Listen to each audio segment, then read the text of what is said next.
Welcome back to another installment of Everything NHL, the hockey segment of the Fantasy Fanatics Podcast. I'm your host, Nathan, and we're here with our hockey expert, James Kumar. Hey, what's up, man?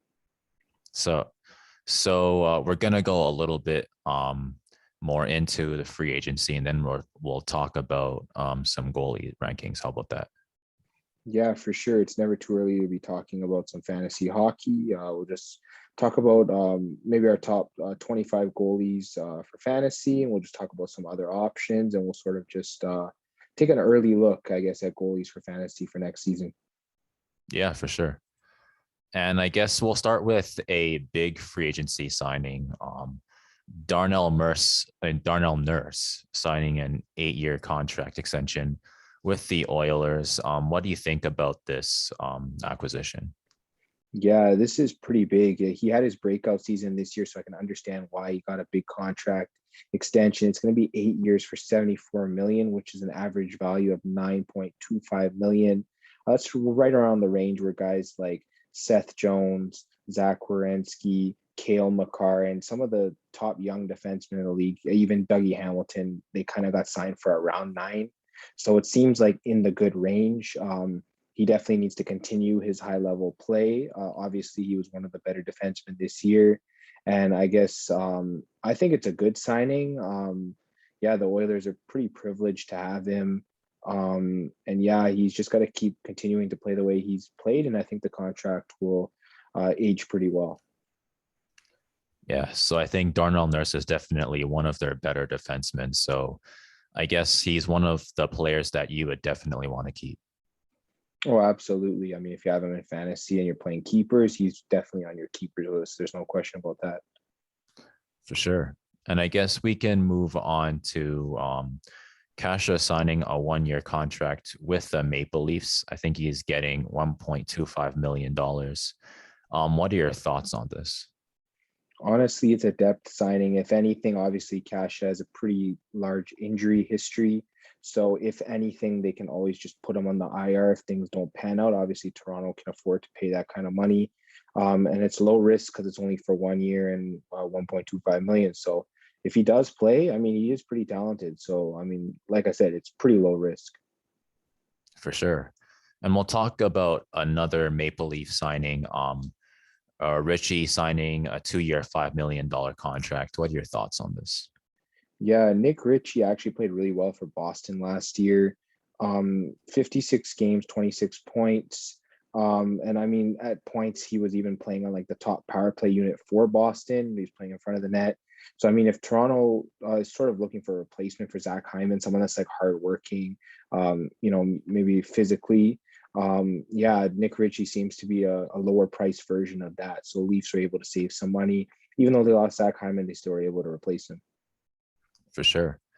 And I guess we can move on to a Detroit signing. Detroit was able to get Bertuzzi for another 2-year contract. So what are your thoughts? Yeah, I mean, Tyler Bertuzzi, when he is in the lineup, he pretty much is a tone setter for this team, both physically and he's more of an energy guy too, and he has offense, with him as well. So, he's a pretty good player for them. He could play first or second line, and it was good they were able to lock him up for 2 years. For sure. Sounds like a really good deal, actually. Yeah, for sure. I mean, if it wasn't for the injury, he'd probably be getting paid a lot more. Mm-hmm.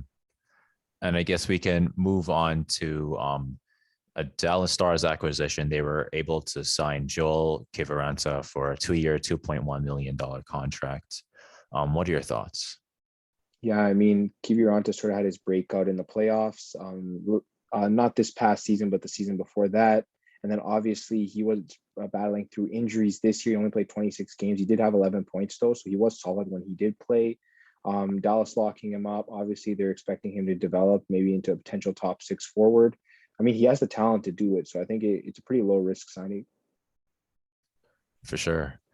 And I guess we can talk about another Oilers acquisition, Warren Fiegel signing with the Oilers for 3 years, and the contract is 8.25 million. What are your thoughts?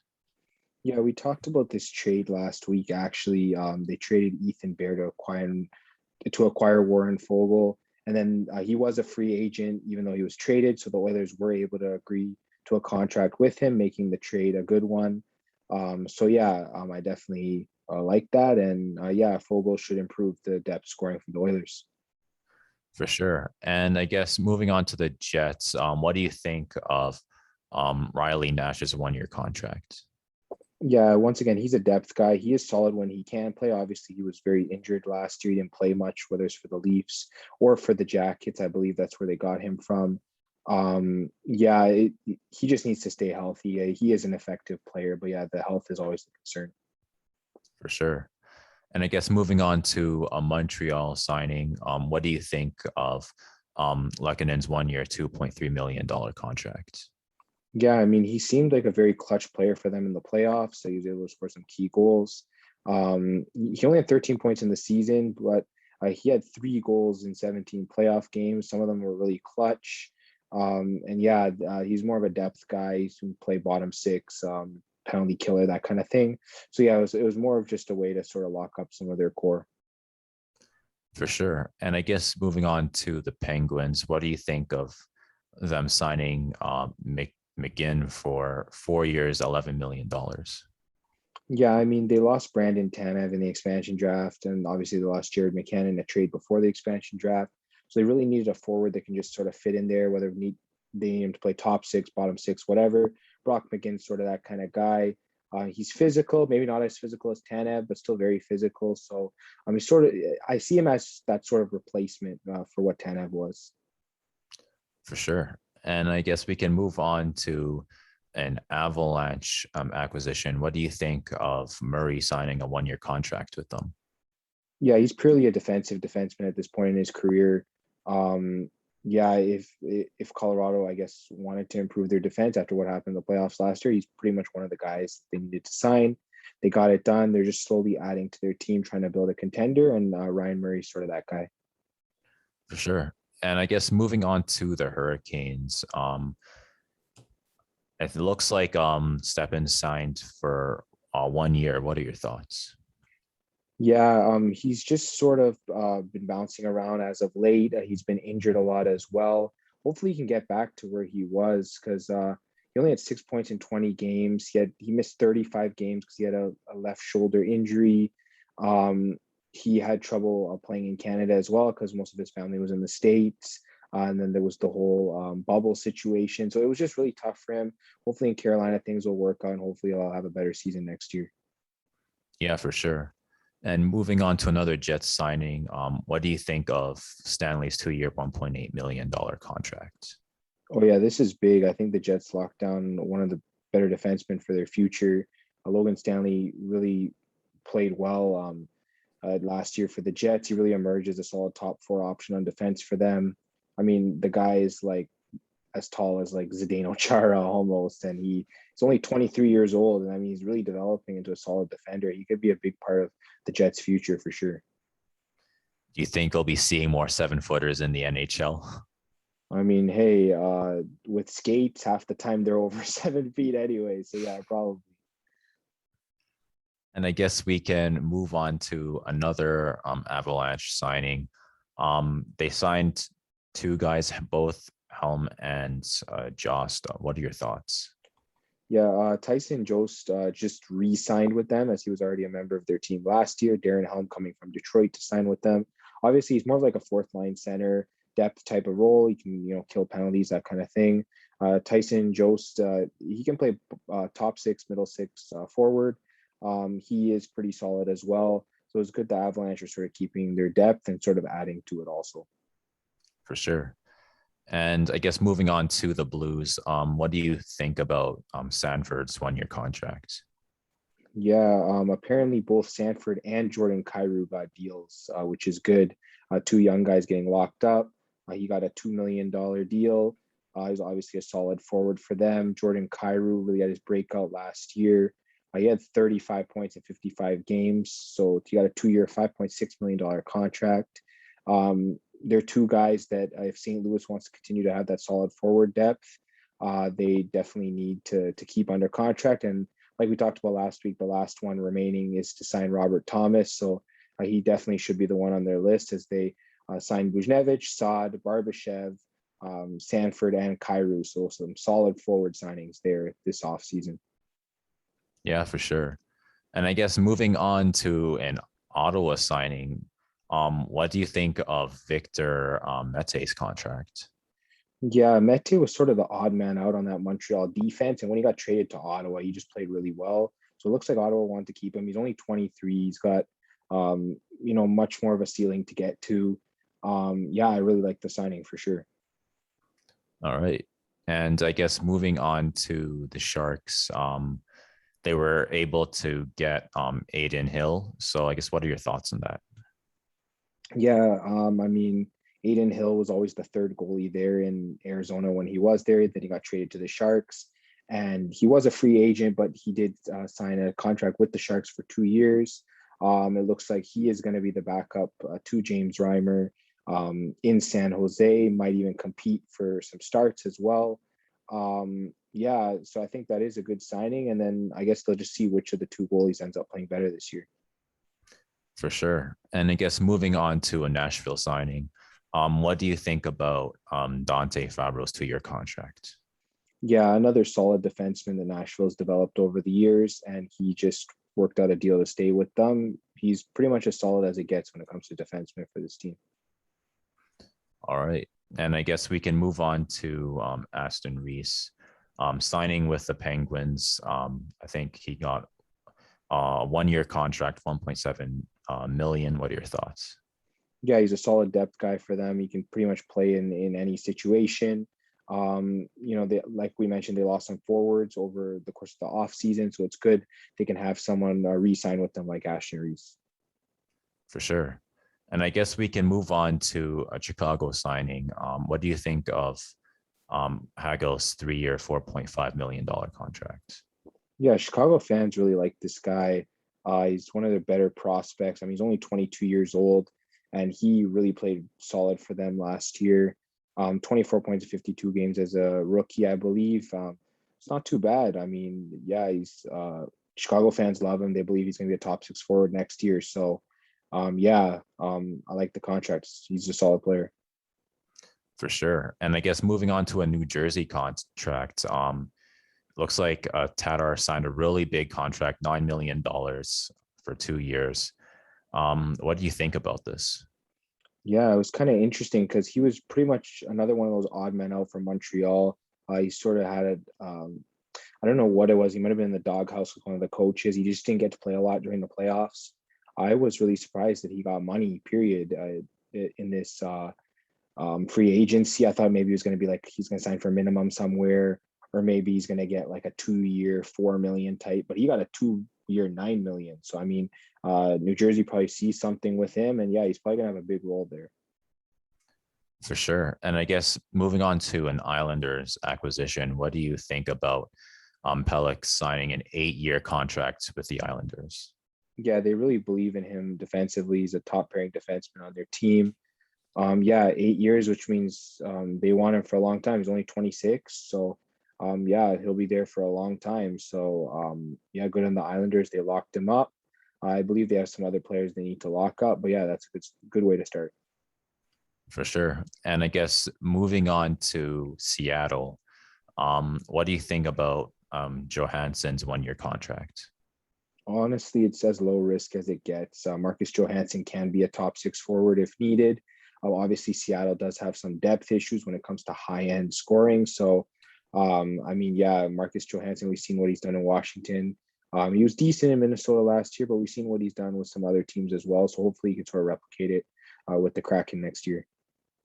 For sure. And I guess moving on to another Kraken signing, Vince Dunn was able to sign a 2-year, $8 million contract. So what are your thoughts on that? Yeah, he was their pick from St. Louis in the expansion draft. So he was a free agent. So Seattle now has agreed to terms with him. And yeah, he's going to be a solid top 6 defenseman for Seattle this year. And Seattle's defense is looking pretty solid so far. Yeah, for sure. I guess Seattle looks like they're going to be kind of like a middle of the pack team going forward. Yeah, honestly, we're gonna have to see them sort of on the ice. It's really hard to project what kind of a team they're gonna be. I know when we get into fantasy goalies, it's tough to project where we should put Grubauer, but I guess I'll have to weigh in some of the options for that. For sure. And I guess we'll jump right into the top 25 goalies. We'll start with the top five. And who do you have? Yeah, well, I'm just looking at NHL.com's rankings, and I'll sort of just see what I think of them for myself. I know Andre Vasilevsky's here at number one, Robin Lehner at number two, Darcy Kemper at number three, obviously with a new team in Colorado, Semyon Varlamov number four, and Igor Shesterkin is number five. Honestly, the rankings aren't too bad. I would put Vasilevsky at number one for sure. Lehner at number two is also pretty solid since he plays for Vegas. Kemper, assuming he stays healthy, should be number three playing for the Avalanche. I don't know if I put Varlamov at number four just because we don't know how much Sorokin is going to play for the Islanders. They've got Shesterkin at number five. Obviously, the Rangers will need to take a step forward for that to happen.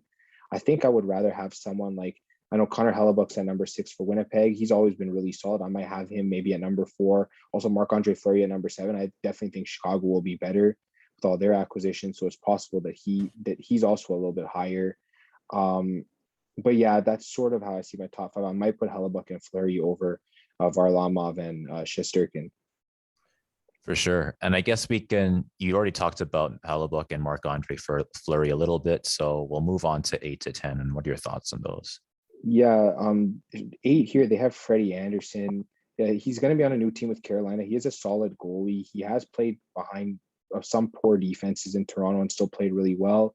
He should get the wins in Carolina. I think that's what they're seeing here. So I think I do like him at number eight. They have Elias Sorokin here for the Islanders at number nine. Obviously, having two Islanders goalies here is tough, especially since we don't know how much each of them are going to play. I might have Sorokin slightly outside of the top 10, not right in the top 10. And I mean, they have Spencer Knight at number 10 for Florida. He might not even be getting all the starts. So I feel like that's a little bit too high. I think for me, I might move up Philip Grubauer, who's at number 11. And Cam Talbot for Minnesota is really solid as well. So I'd probably move those two inside the top 10. For sure. And I guess we can go from 13 to 15. What are your thoughts on those? Yeah, UC Saros as well. I might even take him over someone like Sorokin because you're going to be getting the starts. He has a solid defense in front of him in Nashville, and he was spectacular last year. So I think Saros is a good pick. Then maybe, 14th, Ilya Samsonov for Washington. I know he had his COVID issues and stuff last year, but I think he should have a bounce back year this year. They have Thatcher Demko at 15. I think that's just going to sort of depend on how Vancouver looks this year. I mean, his stats were really solid. He's going to keep developing as a goalie. So, but yeah, I feel like it might be a bit early to take him. Yeah, there's just a lot of injuries underneath him. I actually see Jordan Binnington all the way at number 20. I feel like that's kind of low. I might even take him over Demko. He was really solid near the end of last year and in the playoffs for the St. Louis team. That's definitely going to be a lot healthier and a lot better this year. So maybe move Jordan Binnington all the way up to 15 over someone maybe like Demko, who we don't know what kind of Vancouver team he's going to be playing behind. So yeah, that's just my opinion there. Yeah, for sure. And I guess another player who is really low, I see Carey Price at 19, but I guess you can talk about 16 to 19. Yeah, I think the reason Price is at 19 is because he is going to be injured to start the season. So we don't know how many games he's going to play at the start. So I would draft him inside the top 15 if he's starting from day one. Yeah, I would have him over Binnington if that was the case. But yeah, so they put Price at 19. Obviously, Kevin Lankinen for Chicago. Fleury is the starter there now for sure. He's already made a video about it. He's going to play for all those Chicago fans. But yeah, Lankinen, I guess in his starts, he should be solid. I probably would take Jack Campbell or Peter Mrazek over him because I have more faith in Toronto being a better regular season team than Chicago. Campbell's at 17 and Mrazek's at 18. I guess they assume Campbell will be the starter, and I'm going to assume that as well because I think that he is the better goalie right now. But yeah, Lankinen, you could take him inside the top 20, I guess, if you really believe in this Chicago team. Yeah, for sure. And I guess we can go from 21 to 25. What are your thoughts? Yeah, so they have Vitek Vanacek here for Washington. Yeah, as long as Washington is going to be a good team, yeah, he's a solid guy to take as maybe your number three goalie in a league. If he's your number two, it's a little shaky because he might not get all the starts because we mentioned Samsonov is technically the starter there. And then you got Linus Olmark at 22. If he ends up being the starter for Boston, you're actually getting him as a steal at 22. Obviously, Jeremy Swayman's also here for Boston, so I guess they don't know who's going to start in net, but those are the two Boston goalies. They should both be really solid. You got Mackenzie Blackwood here for New Jersey. Even on a bad team like New Jersey, he's always been really solid in terms of his stats. So he might not be getting the wins or the shutouts, but he'll have good averages for you. And then they have Jake Ottinger here for Dallas. He's actually the highest Dallas goalie, surprisingly. Maybe they expect him to start. I'm not sure. I don't know. Yeah, it could be Bishop, it could be Holtby, it could be Hudobin. They have so many goalies in there right now. I think it's really tough taking a flyer on a Dallas goalie. So I might drop Ottinger out of the top 25, but that's just my opinion. For sure. And I guess there are other guys outside top 25. You mentioned Ben Bishop. I think he is injured, so that might be one of the reasons why. There's Sergei Bobrovsky, Jakob Markstrom, Carter Hart. What are your thoughts on those guys? Yeah, Carter Hart's one of those guys where I think we can expect a bounce back season from him. So I might drop him into the top 25 just because I really see him taking the next step in terms of development. Obviously, he was headed that way, and then he sort of had a bad year last year. I don't think it's going to be as bad. Obviously, they got better defensemen there. Ryan Ellis came in free agency. They got Ristolainen, who might not be the best defensively, but I think he will be better for the Flyers. So yeah, Carter Hart should be a bit better. Markstrom, I feel like they have him kind of low. There's no reason he should be that low. Calgary's defense, I know they lost Giordano, but the rest of the defense is pretty solid. So I really wouldn't sleep on Markstrom. Bobrovsky should be the starter. I have no idea why Spencer Knight is ahead of him. He's getting paid the money. He is going to start game one. I don't think there's much of a question about that. So I might have Bobrovsky a little bit higher and drop Knight. Tristan Jarry, I think people are just over exaggerating with what happened in the playoffs. He needs to be a top 25 goalie also. Yeah, he gets the wins. He'll have good averages. He plays for Pittsburgh. There's not much else to say other than that. And then we talked about Carter Hart. And then I guess number 30 here is Alex Nedeljkovic. He could be a sleeper, actually, heading to Detroit. He was solid in Carolina. We don't know how Detroit's defense is going to be, but he should be really solid. And then you got other options here. Capo Kakinen in Minnesota, Chris Drieger, Seattle, and Bishop Dallas, Cal Peterson, LA. A lot of these guys are backups. Peterson might be a starter. Domers Leakins, Columbus, John Gibson, Anaheim, Jarl Halak, Vancouver, who's also a backup. You got Rask here if he signs. There's some other guys not here. Obviously, Anton Hudobin, I don't think we talked about. We didn't talk about someone like James Reimer heading to San Jose. Yeah, there's a few others here. I don't know why, but I don't see Mike Smith, and he definitely should be on this list because the Oilers are going to be good.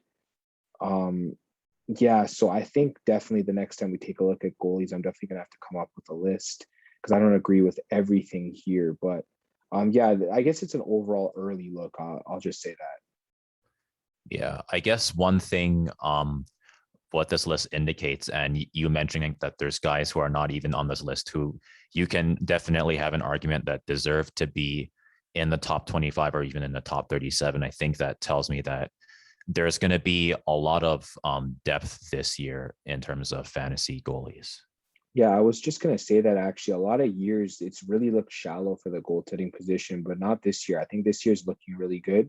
So I think you might be able to wait a little bit later in your drafts when taking goalies. I know targeting defense has always been a big thing for me. Also targeting those high-end forwards, which is going to make a difference for you down the stretch. So in the early rounds, like maybe the first two rounds, you grab two high-end forwards, like maybe you grab like a Nikita Kucherov and like a Sidney Crosby in like your first two rounds. And you have those two high-end forwards that are just going to produce for you, stuff like that. And then maybe you can target defensemen in like the next two rounds. And then maybe you can wait all the way till the fifth round to start grabbing your first goalie because there are a lot of solid goalies here. I think if you're in a standard 12-team league, I mean, the top 12 they have here, 12 is Cam Talbot. So, I mean, if you get Cam Talbot as your first goalie, I think you should be, in good shape. He's really solid. Even a guy like UC Saros here. You can even find like Carey Price here, Jordan Bennington. There's a lot of solid goalies Like I wouldn't even be worried. Yeah, honestly. Yeah, like even like I see Carey Price, since he's injured, people might not necessarily take him in the first round. So you might be able to actually get him in the or not. Yeah, you might be actually be able to get him at like even later rounds than you'd normally draft him at. So yeah, Carey Price is probably a good second goalie to target. So then you could potentially have two number ones. I definitely agree with that. So like maybe you go early, you grab like a Freddie Anderson, then you come around and maybe get Carey Price a little bit later. You got two solid goalies that could be like number ones. And then maybe for number three, you could grab like an Alex Nedeljkovic to throw on your bench. And he might even turn out for Detroit. Then you got three solid starters there, you know? Then maybe Jeremy Swayman's on your waiver, Yarrow Halak's on your waiver. Then if you have an injury, you have a guy that can put up solid numbers, you know? So yeah, goaltending seems to be pretty deep this coming season.